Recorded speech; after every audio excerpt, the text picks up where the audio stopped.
All right. Mute this. Okay. So positioning during engagements is very important. So our hero, Cristiano Ricci, is going to be engaging a lot with his pulse rifle on the ground, which is good. Pulses don't have very good accuracy in the air, so you normally want to slide into your engagements with the pulse rifle. You don't want to jump into the air unless you absolutely have to, and if you do jump in the air, you need to take at least 2 bursts on someone, because that's about the amount of time it'll take for you to come back down to the ground. When you do finish engagements, you want to pull back into cover. So initially, we see our hero finish his engagement and pull back around the door. And we can see on his radar, even though he's absolute, someone is behind him. Now, reading your radar in Rumble is really, really important because it's going to determine how you can approach your next engagement. If someone is behind you and you just killed someone in front of you, that's your escape route, is to go to where you just killed the person. So really, what you want to do here is push through the door and hide around the other side. That way this person that's coming behind you doesn't have a shot on you. But instead, he kind of waits around and ends up getting hit by a Finalis when he's absolute and dying. So off spawn, he's doing the right thing. He's trying to run to find someone. You see someone pops up on his radar to his right. So he's going to try to engage him. He's on back boats here. So he gets really nice shots off, reloads, tries to pull back into cover. So if someone had spawned behind him, this is a good move to go around that corner. You can see on his radar there's no one on B and there's no one in dark. So this is your way to move into cover behind someone. So this is good. So again, in Rumble, we want to have a very little time between our engagements. So we need to be trying to look for other targets.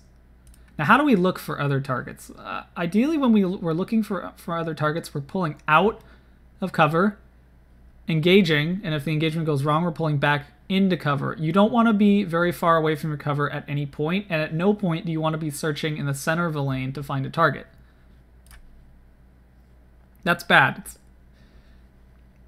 And as is tradition in Rumble, he gets hit from behind. Really, when you're in these traffic lanes, because in this particular instance, the B shelf area with the stairs, that would be a traffic lane because people are spawning around you. In Rumble, you tend to only want to stay in a traffic lane if you have some kind of really long engagement weapon, namely a sniper, because you want to reduce the time that you're exposed to enemies. And the faster you can kill someone, the better. Hawksaw's pretty good. You know, your only optimal time to kill is about a second. So, or I think it's 0.87 seconds. So, in that instance, that's enough time to kill someone and then whip around and see if someone else is behind you. A sniper is even better because you can get an immediate headshot and then turn around completely at full health. There's very little risk involved with the quick kills on a sniper. The risk really is dealing with all the different angles you're going to get attacked from in the middle of a traffic lane. So if you are going to go to the center of a traffic lane, you need to manage that risk, right? You need to manage how much danger you're willing to put yourself in and how much you're comfortable with looking at all the different angles and paying attention to your radar. So he spawns, he takes care of the guy that was around where he killed him, and he's pushing up. Okay, so this is an instance where you're searching out of cover. And I'll switch to the map real quick. Okay, so on the Shores of Time map, we're here in jungle, and our enemy is out here on B platform. Our enemy has a very good opportunity to pull back behind this box here and be completely in cover. Right? Whereas we don't have that option in our current location. We have to move all the way back and kind of circle around, which if our opponent is moving to our left or their right, it's still pulling us out into cover, or out of our cover, because as he moves over, the angle gets wider and wider. So he's going to still be able to see us as we try to escape. That's our only real escape route based on how he's going to move back into cover. So really, this kind of engagement is incredibly risky.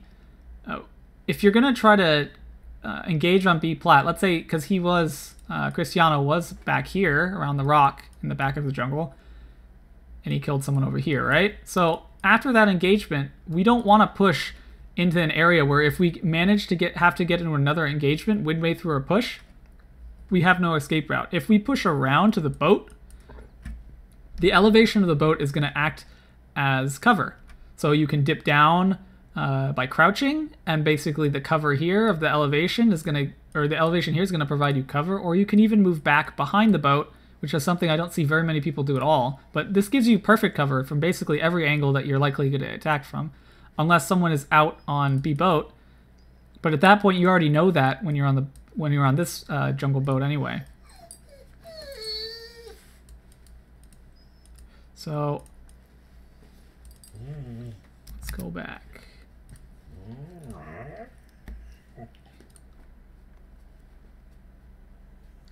So if we had pulled around to the right instead of engaging in the center, that would have resulted in a kill as opposed to a trade. And that would have kept us in a good position. That's a good position to have around that rock.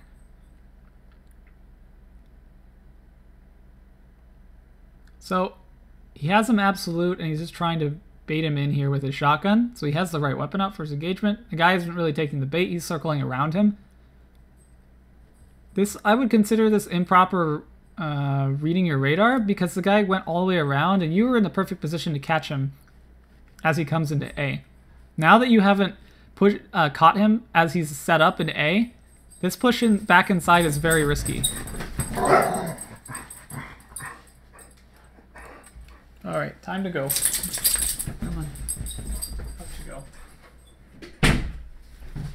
Alright. Puppers are gone. So he gets the shotgun kill, and this is something that I see a lot of players do. After you get a kill, what is our main priority when we're not at full health? It's to get under cover, right? With a shotgun, you're still incredibly dangerous being pushed while you're low, right? So all you really need to do is aim up or aim to one of the sides. Instead, and a lot of people do this, you continue to re-engage, and he has this grenade up. He's going to hop up and pull himself out of cover. So when I say you should engage from either jump or slide, that's good, but you shouldn't do that while you're absolute or while you have taken damage. And especially if you are going to jump up, it's only for the express purpose to get this grenade over. And you can do that from behind cover. You don't necessarily have to jump over it. But by continuing to float all the way up and then not floating, because he didn't float straight up, he didn't come back down into cover. So you completely defeat the purpose of the maneuver of moving back into cover after an engagement anyway. So if you are going to do that, all you need to do is float straight up. From this position, float straight up instead of at an angle, throw the grenade, and dip back down. Due to his health, you're still likely to die if you do this, if you don't wait, but you're gonna be a lot safer than if you do what he did, which is float all the way around.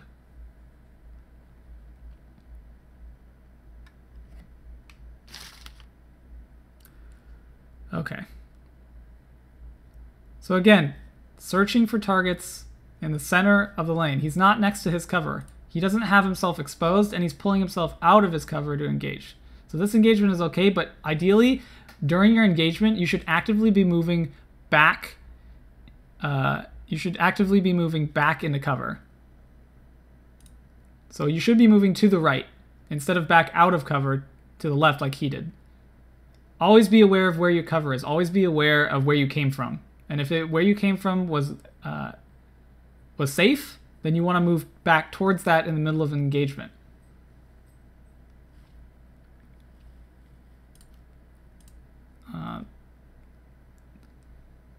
This is one of those situations where if you do get a free kill, you don't want to immediately reload after a kill.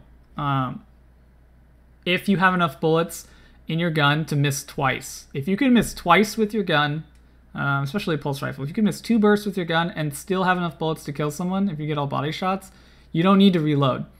The only reason that he lost this particular engagement is because he's in the middle of reloading. If he didn't, because you can see his opponent has no shield, so he's lost at least 100 health. He would have won, got a double there really easily. So incessant reloading is really the only time you want to incessantly reload is when you're running something like the Last Word, or something where you get bonuses when you reload, like a reactive reload hand cannon, or you're running a gun with luck in the chamber. Those are the times where you want to reload after engagements, because you want to be able to proc that and set up your next engagement. But when you do that, remember that you don't reload out of cover, pull back into that cover, take that extra second to reload. A lot of the mistakes I see players do is impatient. They're all making these impatient mistakes where they just want to get back into the fight. They constantly want to be moving forward. They constantly want to be trying to find a target. But if you just take a deep breath and relax and just tell yourself, okay, I won that engagement, good for me. I'm going to push back into cover. I'm going to reload. I'm going to wait for my gun to be weapon ready, so the animation's all done. Then I'm going to push back out. And when I do push out, it's going to be either with a slide or a jump. Don't just walk back out of where you were, because you don't know who saw you go into there, especially in Rumble. You have no idea if someone saw you go there from a different angle, and you could potentially be pushed at this point.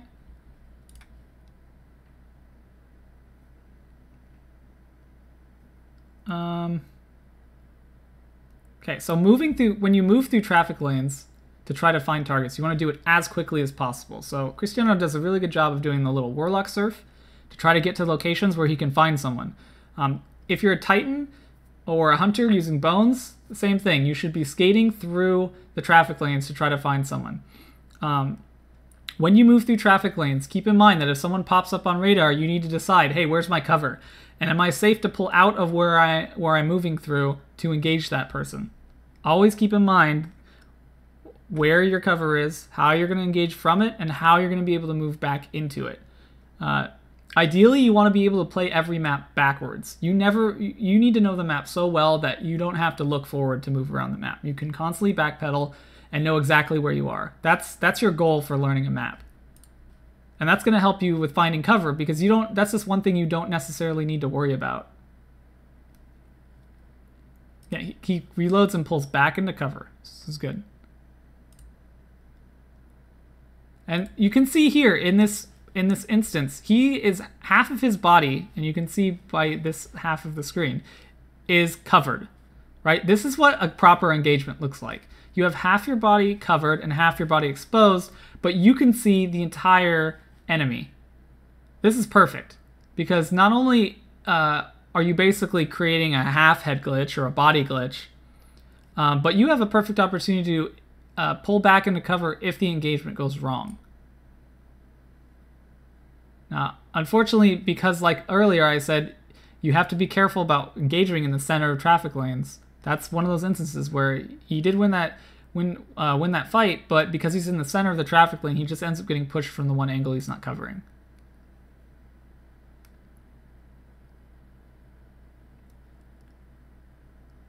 Okay. When you push spike grenades, and spike grenades are tricky if people are running, I want to say lockdown. Lockdown extends the duration of your smoke and your grenade. Spike grenade continues to deal damage after the animation finishes because of lockdown. So you have to be very aware of that, and you should always be shooting spike grenades being spike grenades, lightning grenades, or trip mines. Any grenade that sticks to a wall to fire, you should always be shooting those before you move through them.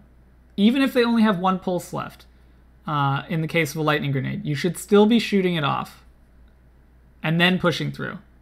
Because instead he pushes through and gets very lucky that his opponent didn't just like run out and finish him off. I would even say that that was just a straight up panic super, because if you're pushing straight forward at someone like that and they're behind cover and they're not prepared for you, normally that's your opportunity to get in with a shotgun, right? So because he was absolute, I would say he just panicked and threw his super because he didn't want to die. There could have been better opportunities for him to use that. And here's another example of him searching for targets outside of cover. You can see where he dies. He's completely exposed through the ring of the door. And his cover is all the way on either side of him. He would have won this if all he did was crouch and wait. And if you're in this position, because if you pull out into the center of B like this, if someone is out on the jungle, that's a very popular spot to snipe. If you're crouched, or if you're not crouched, someone that spawns down the right here, so someone that spawns out on rocks, or I guess this spot is called bitch spot, I just call it shelf, I don't know why. But if someone is out here, if you're not crouched here, you can get sniped. So instead of pulling out in the center, you want to stick to one of the walls. You always want to hug a wall. You always want to know where your cover is. So either one of these sides is fine. And this is good as a shotgunner because if someone pushes in, they close the gap for you. You don't have to do much unless you want to slide into them. That's the most difficult play you're going to make.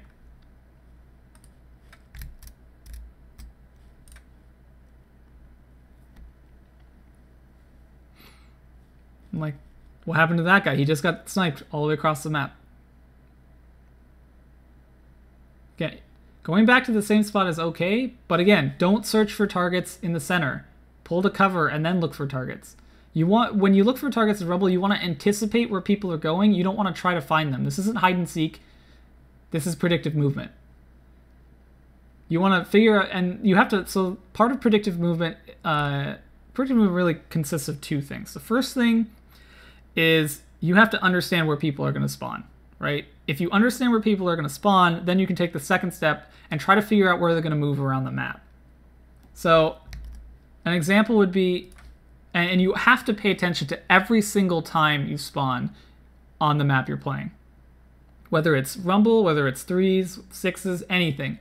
Those spawns are your ability to learn how the map plays and to learn which lanes end up being 50-50s, which lanes are okay to push, and which lanes are okay to cover. And where you can do that from. So you notice off the bat, at the very beginning of the map, he's spawning in a cave, right? So if you want to find someone that spawns in a cave, you just think about how they're going to move from there. Or think about how you would move from inside a cave. Maybe you push out to a special, maybe you push out to a beach, maybe you push out to river, right? So you have 3 options. So if we are out here on B platform, we just need to pick one of these spots where we think someone is going to go off spawn. They might not necessarily be there yet, but because of how quickly people get killed in Rumble, they're going to be there eventually. All we need to do is set up to deal with someone that pushes out of one of these predicted spots. So let's say we want to cover someone coming out of a cave towards a special. All we need to do is push it through dark, right about here, behind cover, and fire across. You have a perfect shot there. Same thing for a heavy. We can push a little bit further out. If we think they're going to push down a heavy, we can push all the way out to the rock, maybe hop on it, maybe just hide behind it, and deal with anyone pushing out there. With a beach, we can go through dark, and we have a shotgun, so it's safe to go through dark for us, and potentially push all the way to rocks. We can move all the way here, and then deal with someone pushing out into a beach. This is how you want to play Rumble when you search for targets.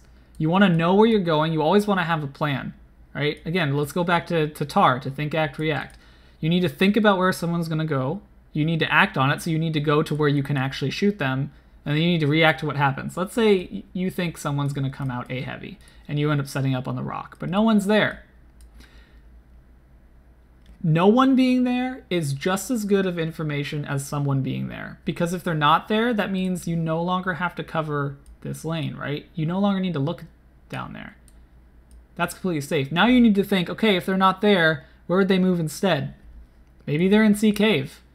So in that case, we could push out around the corner of river and then engage someone in C cave. And we reacted to what happened. No one showed up, so we're going to change how we're going to find someone.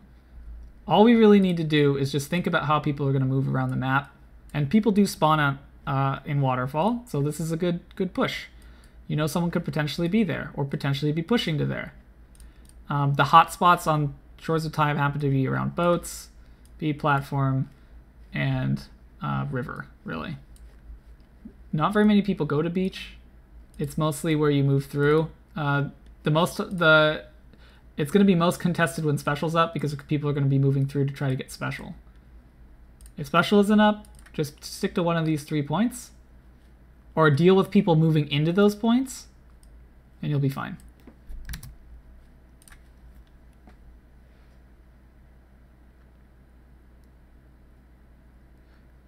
So if you're blindly pushing around these corners, you want to be sliding into them, and you want to have your shotgun out for the most part. If you're going to slide around a corner into another, into cover, if someone shows up on your radar.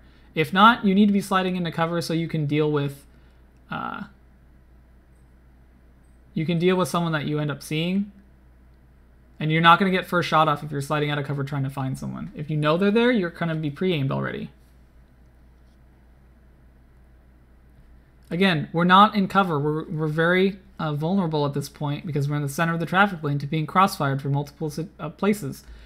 In the situation where I have someone weak and dark and I don't feel comfortable pushing them, I should still push forward to get under cover. That way I'm only going to get crossfired from 2 locations rather than 4. Because if we're in the center here, where he is, he's going to get shot this way. He's going to get shot this way. He's going to get shot this way. If we push up a little further, but not quite there yet, we add on this additional sight line we're going to get crossfired from. But when we push all the way into the corner, there are only 2 ways we're going to get shot from, here and here. And these are all telegraphed. You basically have to jump up onto either of these points in order to engage you. So you're going to be able to get first shot off in this corner. If someone pushes you through dark, you're going to know they're coming, and you have a shotgun, so you're completely safe. As long as you hit your shot. And if someone pushes onto B, again, they have to jump up onto B and push out of cover to get to you. So you'll have first shot off. So be aware of what these locations look like and where you could, where you can potentially be pushed from.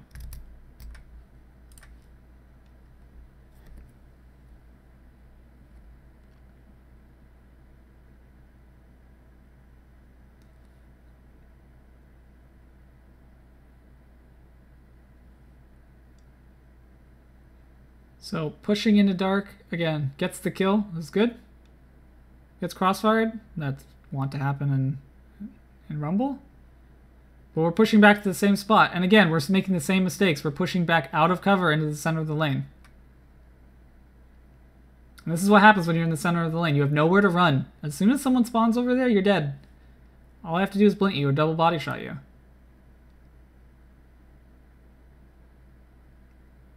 And because of that, he basically misses out on heavy. Good disengage here, but I wouldn't re-engage a heavy machine gun when you're weak. Heavy machine guns kill you incredibly fast. Just run away. You don't need to try to kill the guy with heavy. It's better if you do, obviously, but as long as you stay up on kills, then they're normally not going to catch up to you. Especially with a map like Shores of Time, it's pretty wide. So here, Cristiano does something that I think a lot of warlocks should learn how to do, and that's called helicoptering. And it's a way to shotgun bait someone. So all you really need to do, and he does it perfectly, is you push into the corner, you're absolute right, you're weak, you know they're pushing you, jump straight up into the air and just hover, aiming straight down. The most important thing is that you aim straight down. You can see the guy tries to jump to engage, so that guy had the good idea to jump over this corner to try to engage, but unfortunately, warlock helicoptering is it's pretty hard to predict that, unless you know they're going to jump, and then you're potentially just jumping right into them. So his opponent makes a really good play, Shade Step supering, so he gets that super armor. I think if he would have followed up melee'd there, he probably would have killed him or traded. It would have been close. Same issue, where we pulled out of cover in the center of the lane. And we're looking for targets while pulling out in the center of the lane. Again, bad, bad, bad. Don't want to do that. Here you can see half of his body is real close to cover. If you're not within cover within, I would say half a second, then you're probably engaging incorrectly. Especially in Rumble. It's another really nice helicopter, kind of panic supers and wastes it as the guy shade steps through it.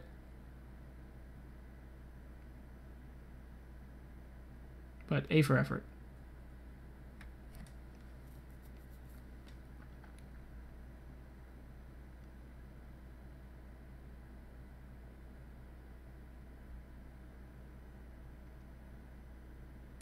So it's important to properly read your radar, which he does this time.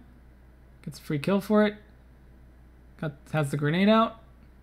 It's a solid reload, undercover, pushing back out. And since we're in the middle of the traffic lane, we need to continue to move till we get into cover, which he does. But he's exposed his left side. He's still exposed in waterfall.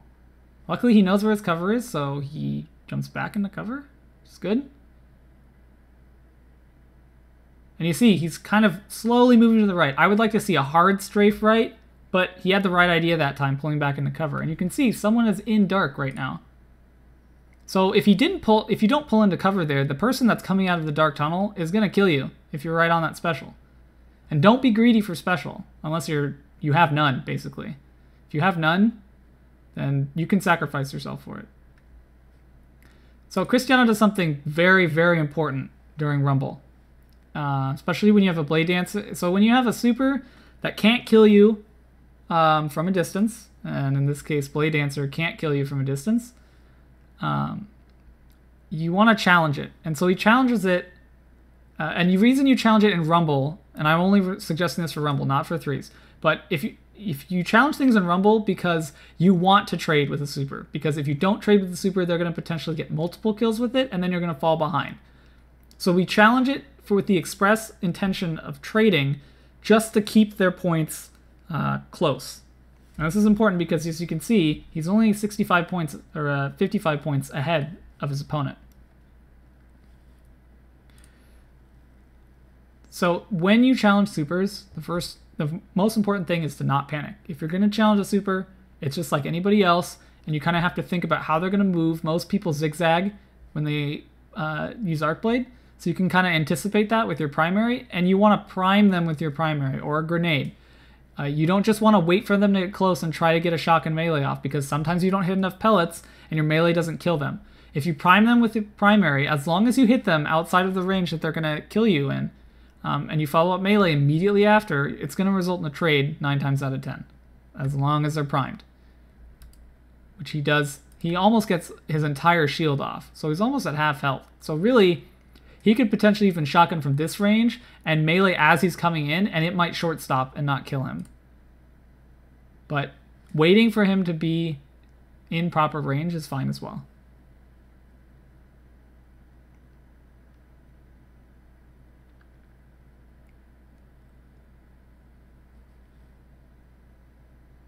So that's the kind of that little movement there where he pushes forward into cover to look at one angle, pushes back into cover to look at his separate angle. That's what you want to do if you want to move around the center of a traffic lane.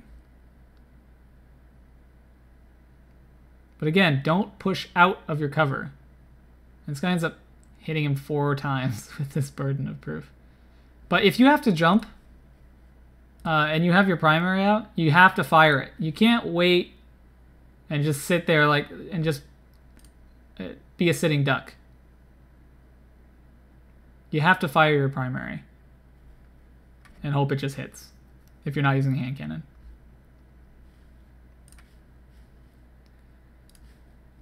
So, I mean, I covered a couple solid ways to play Rumble on Shores of Time. For zone control, you can stay around this area here. You can stay around the river area, or you can stay around B platform. And they all have different strengths and weaknesses. If you're shotgunning, staying around B platform is going to be one of your better options, because pushing into Dark Tunnel means that you can shotgun any of these choke points. You can push down into cover and around. This is a good shotgun lane to move around. Pushing in through back rocks lets you get good primary shots on anyone coming out of beach or coming out of on the beach from a cave.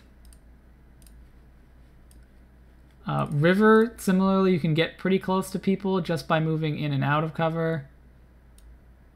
Sort of a serpentine pattern. Same thing over here. You can go around, or you can go through. And you just make big loops. Out on boats, this is where you want to snipe on this map. And you basically just move between these 3 locations. And they all cover different angles. So B boat covers into Dark Tunnel, and you can cover through Ninja into the back of B. And on a certain angle, you can cover in this way. Jungle boat, you can cover anyone on B, you can cover anyone on B platform here, and you can cover someone all the way out in C cave. And in back jungle, really you want to hide around this rock, and that's going to let you get snipes onto boat, snipes onto B boat, snipes across all the way in the back of B, and also being able to deal with anyone pushing out through Dark Shrine here. This spot's nice as a sniper because you have access to a special, which is something that it's a little more, you can't really do on river unless you're, you know, right here ready for special.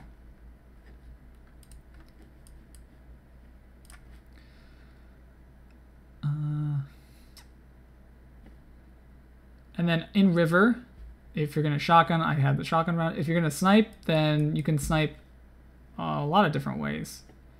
Snipe around the elbow here. This map is a little, doesn't look quite right to me.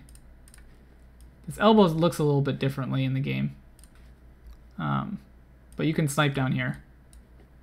You can also snipe all the way across river. If you come onto A cave, you can snipe all the way out to B boat from this. This is a very long sight line. It's very good to have because a lot of people, they don't stay back on C boat. They'll snipe from the edge of it because it's easier. You have an easier angle here if you're at the edge of it as opposed to if you're further back, because you could potentially only see their head as well as them only seeing your head. You double head glitch. So I would only do that if you're very comfortable with the angle you need to snipe at here. If you move further back. And if you're on A cave, you can shoot anyone inside, or on A special, you can shoot anyone inside A cave and have a good escape route.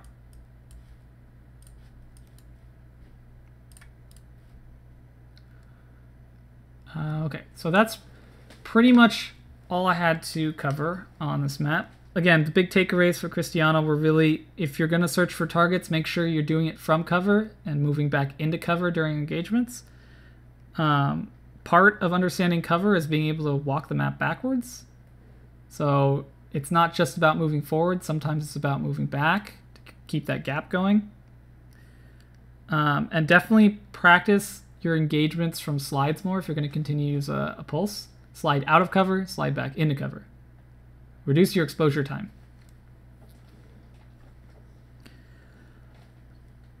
If you guys want to send me gameplay, I'm still looking for all gameplay. You can send that to Keen at cruciblebootcamp.com. No sixes, no mayhem, because people want to send me mayhem now. Don't send me mayhem. And when Rise of Iron comes out, I will be doing Supremacy 3s and Supremacy Rumble. I've played Supremacy Rumble and I've played Supremacy, Standard, so I kind of know, I have a good idea of how the game will play out and what's important about the map type and not, so I'm going to add that to the list once that comes out. If you want to support the show, you can do that at my Patreon, patreon.com/cruciblebootcamp. You can sign up for tutoring there, you can sign up for rewards, all that stuff. So next time on Monday's episode, or episode 25 if you're watching this archived, it's going to be a trials match on Asylum. It's going to be a Blade Dancer who's running a hand-can sniper, and some of the things we're going to cover are the importance of team firing during trials, how to properly support your teammates, how to close out a game with your super, and a couple other things as well. So stay tuned for that. But thank you guys for watching. I really appreciate it. I've been your host, King Koala, and, well, that's the episode. Class is dismissed.